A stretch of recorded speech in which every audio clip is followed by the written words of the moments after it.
To be honest with you, I'm glad he won't be in F1, and I think we expect more. He should be finishing in the points more frequently. There's been driver errors, there's been team errors, and I know he can't help the team errors, but he does also need to be more firm with it. Today, we are going to be doing our tier list of F1 drivers so far this season. We are going to be taking a look at who we think has been the best so far. We've got all 21 drivers who have made more than 2 race appearances so far this season. So that includes everyone such as Nico Hulkenberg, but excludes Nick De Vries. It's not really that fair to put Nick De Vries in after 1 race. To be fair, probably not fair to put Nico Hulkenberg in, but anyway, we'll include him with Sebastian Vettel's season. So without further ado, let's jump into it and let's discuss. As you can see on your screens right now, we do have elite, top class, decent, it's alright, poor season, and of course Latifi at the bottom. That's why he's the GOAT! Start ourselves off, and we'll go in this chronological order here. We'll try and do this nice and quick, about a minute on each driver. So, kick ourselves off with Alexander Albon. Until Nick De Vries came in for Italy, he was the only point scorer in that Williams team, as Nicolas Latifi is yet to pick up any points. Albon has scored points where you would potentially expect him to, with Williams showing a lot of straight line speed, and the performance at Spa, of course, a great defensive performance, and that straight line speed really did help. And of course the Williams then did score points, his Williams did score points at Monza as well. But overall this season, for a driver of his quality, you'd expect him to be maybe a little bit further up, but I think he's really struggled this season with the car, with Williams. They've not been at their best, and I think that is completely obvious to anyone watching from the outside. They're starting to close the gap just a little bit, but I think they're still quite a long way back, even from the Aston Martins, who are currently sat second to last this season. So for me, I think Alex Albon will go in it's alright. It's alright! It's not been a poor season for Alex Albon. He's like some of the races such as Australia and, like I mentioned, Spa have been great races for Alex Albon, but we've just not seen it enough. Whether that's the car or whether that's him, only he will know, only he will truly know, but I do think it is mostly the car. But he's only scored 3, maybe 4 points this season. I cannot give him any higher than it's alright. Moving on, we do go to the oldest driver in the grid, and we go with Fernando Alonso. Fernando Alonso has had a very good season this season, considering his age, and we don't usually see too many drivers go on and look as good as he has into their 40s. Fernando Alonso, of course, is one of the GOATs of this grid, a double world champion, even if it does feel like a lifetime ago. It potentially is for some people. But Fernando Alonso has had some fantastic races. I'm thinking about the Netherlands race, Max's home race, where he got knocked out in Q2, started down the grid, finishing in that top 6, making the most of Sainz's mistakes and Ferrari's mistakes with Sainz's pit stop. So a good season, but I think it's between top class and it's between decent, but I'd have to go with decent. It is decent! Tell him, lad, it's decent! And the reason I go with decent is because when it's mattered and when he has put in good qualifying performances, looking at Canada and a couple of other performances as well, where he's finished quite high up, Spa being another one, he's just not been able to convert that into a podium, and I think that's where it goes from a decent season to a top class season. Next up is Vallteri Bottas, and if you'd have asked me after maybe even the first 4 or 5 races, it would have been in a top class season. He started so well with Alfa Romeo. We were all so pleased, weren't we, to see him having made that trip from Mercedes to Alfa Romeo, to see him finish in the top 5, top 6 in Bahrain. Picked up a good amount of points, but I think it's something like 9 races now where he hasn't picked up points or any decent points, and it's really fallen off a cliff for Vallteri Bottas and for Alfa Romeo as well. As a result, I think I'm going to go with it's alright. It's alright! Like I say, maybe on the bracket of it's alright / decent, but because it's been that long without points, I think it's got to be it's alright. Had those points come across the season and he gained 47 whatever it is points across the season, then I definitely think he would be in decent, but it's because of that drop off that cliff which has really caused a few problems. Pierre Gasly. I am going to be majorly critical here of Pierre Gasly. And I'm going to say that it's been a poor season. It's been a poor season for AlphaTauri, and it's been a poor season for Pierre Gasly. Gasly! Gasly is a former race winner and he's been on the podium a couple of times as well. And I think we expect more of Pierre Gasly. He should be finishing in the points more frequently. He started to pick up his performances. He got a good result at Spa as well, but that was with a lot of grid penalties shaking up the grid. So Pierre Gasly for me should be doing better. I expect to see him move over the winter break. I expect to see him move to a better side because, let's be honest, AlphaTauri haven't been able to help Pierre Gasly move on and really advance his career. Lewis Hamilton is the next driver, and considering he was in a title race last season, he's now sitting pretty in 6th place, and that would somewhat imply that it's been a poor season from Lewis Hamilton. But again, like with Alex Albon, you've got to take it with a pinch of salt because the car hasn't been there to support the driver. And Lewis Hamilton, therefore, I think this has been a decent season for Lewis Hamilton. Not by Lewis Hamilton standards, but by the car standards. And to have Lewis and George finish on podiums quite frequently this year, and having double podiums quite a lot as well, despite not having that win so far this season, I do think that it's been a decent season for Lewis Hamilton. He has been probably second best to George Russell this season. Probably he is in terms of points, so he has been second best to George Russell this season. It's been a learning curve for Lewis. He's had everything his way for the last 7 years, or well, apart from last year, of course. Not everything went his way that year. Not salty at all. He's had everything go his way in the last 7 or so years, and you know he's got to learn how to deal with a different car. Yes, it might be a little while before we see him get another race win. Could be before the end of the season, considering the way that Mercedes have been going in Ferrari's strategies. But I think it's been a decent season, not been too bad. He's picked up podiums here and there, picked up big points, and kept Mercedes in that hunt for second place in the Constructors. Nico Hulkenberg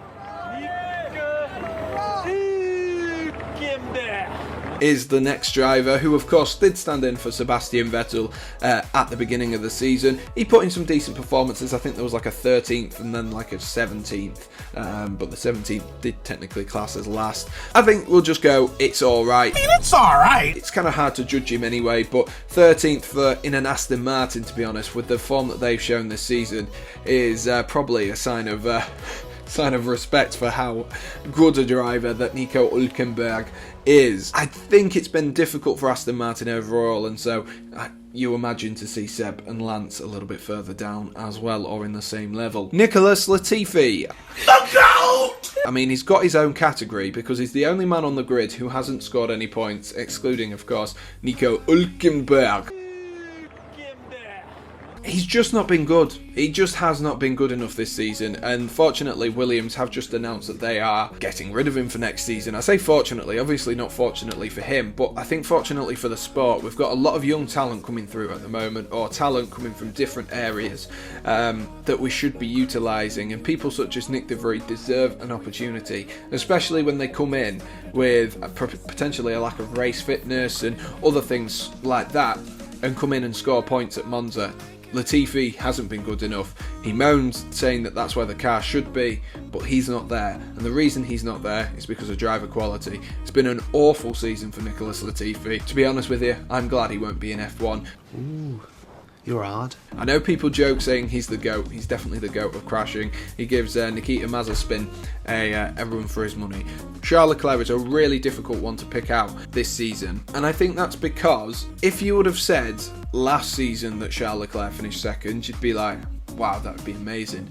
But considering the lead he had and the title fight he looked like he was in, up until even like maybe Silverstone, to be that many points behind and have George Russell, Carlos Sainz and Sergio Perez snapping at your heels now, I can only go with a decent season. He's not really been able to kick on. There's been driver errors, there's been team errors, and I know he can't help the team errors, but he does also need to be more firm with it. That race in France, I think, summed up the season. Nothing, just an incident on the race. Ferrari were there, but not quite close enough this season. Kevin Magnussen is a strange one. Obviously, Haas this season have been here, there and everywhere, haven't they?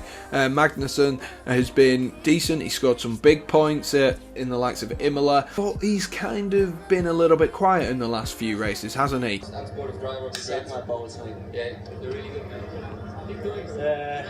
As a result, I'm going to put his season in decent. I think it's been a decent season from Haas's perspective. They've picked up quite a few points. They've lifted themselves off the bottom of the table. Bringing him in, I know it was forced with the war in Ukraine that was going on, and Mazepin losing his seat in that case. And so I think it's been a decent season for Kevin Magnussen. A first season back, a season that he didn't know he was going to be in. I think decent is absolutely fair. Lando Norris. Ooh, this is difficult. This is difficult, Lando Norris, because he's not had a poor season, Lando. He's the only driver outside of the top 3 teams to get a podium, which for me would put you towards the top end of decent. It depends if it's top class. I don't think it is top class, knowing what Lando can do, but we've seen the McLaren struggle this season. He's been consistently fighting Ocon and Alonso for that P4 in the championship. He's obviously now starting to struggle because Daniel Ricciardo hasn't quite been pulling his weight. As much as I love him, he hasn't been pulling his weight this season, but it's been a decent season. I'm actually going to go, and this is going to be a little bit controversial, and I'm going to chuck him in top class. Hold up, wait a minute, something ain't right. I don't think it is top class, knowing what Lando can do. You had one job. Just the one. And the reason I say that is because Lando himself is keeping McLaren in this top 4 hunt, and without him they wouldn't be anywhere near that, and I think that is the important thing. Lando is very adjusted to this car. He's had better seasons, definitely, but I still think it's a top class season because he's been able to keep that gap between them and Alpine at a minimum. Now going into the final races of the season, Lando Norris can, if he puts his mind in, and obviously Daniel Ricciardo has a performance like he did in Monza, of course, without the engine issue, then they can close that gap. And if McLaren do end up finishing top 4, it definitely is a top class season for McLaren because Lando's kept them close to Alpine long enough until Daniel finds some form. Ocon, again, another driver I've been really pleasantly surprised with. And a lot of top 5 finishes. Whether he's been better than Fernando, I'm not too sure. I think Fernando Alonso's been quite unlucky at the moment. But again, I'm actually going to chuck him in a top class season. And again, it's from that perspective of, is he a better driver than Lewis Hamilton and Charles Leclerc and Fernando Alonso? No. But for the season he's had, it has been fantastic for him. Obviously a former race winner, winning at Hungary a couple of seasons ago. Esteban Ocon, for me, has succeeded expectations. He's had top 5 finishes, he's finished in the top 10 really consistently, and he's been really good this season. Like I say, Lando has been fantastic. He's managed to keep McLaren in this top 4 battle, but the consistency of both Fernando Alonso and Esteban Ocon has made it really difficult for any side to try and close that gap in that 4th place. They've kicked on later on in the season than potentially McLaren did. Of course, McLaren picked up that podium in Imola. A fantastic driver. He's done really well so far this season. I think it's been a top class season for him. I think it's been at that level. Sergio Perez. Oh, if you'd have asked me after Monaco, I'd have gone with an elite season for him, as he looked like he was going to be the closest competitor to Max Verstappen, but he has slowed off a little bit, hasn't he, as you would expect. And of course some of that might be to do with the no fighting rule, which they do have. I don't think I can go anything higher though than a decent season for Sergio Perez. That win was obviously a real pinnacle of his season so far, but Charles Leclerc for me is down at decent. I've got to put Sergio Perez. They were on similar points at the end of Monaco. Neither of them have really been able to continue that form, and obviously Leclerc is now ahead. He's picked up more wins. Maybe Perez has made less mistakes, but he's not really had the form over the last few weeks and last few months. And look how much quicker Max is. Honestly, it shows that actually Sergio Perez, Checo, he's not being quite as quick as you would imagine. Daniel Ricciardo, as much as I hate to say it, and I love Pierre Gasly and Daniel Ricciardo, but it's been a poor season for both of them this season, and that's just because of the driver quality we know that they have. Daniel Ricciardo, what do I say about Daniel Ricciardo? He just doesn't look like he's happy. And, you know, he didn't look like he was happy in the car before.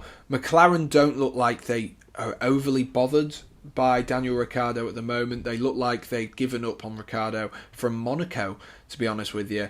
Considering, you know, Daniel Ricciardo got their first race win since, 2012, 2013.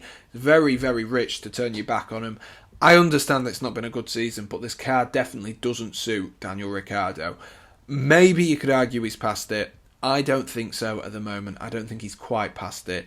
But, you know, maybe we'll see him back in 2024. I'm not optimistic to see him back in a seat, but it's been a poor season from Daniel Ricciardo. George Russell, I think we've got our first elite season. It has been fantastic, simply fantastic. George Russell gets a win this season, and it's definitely elite.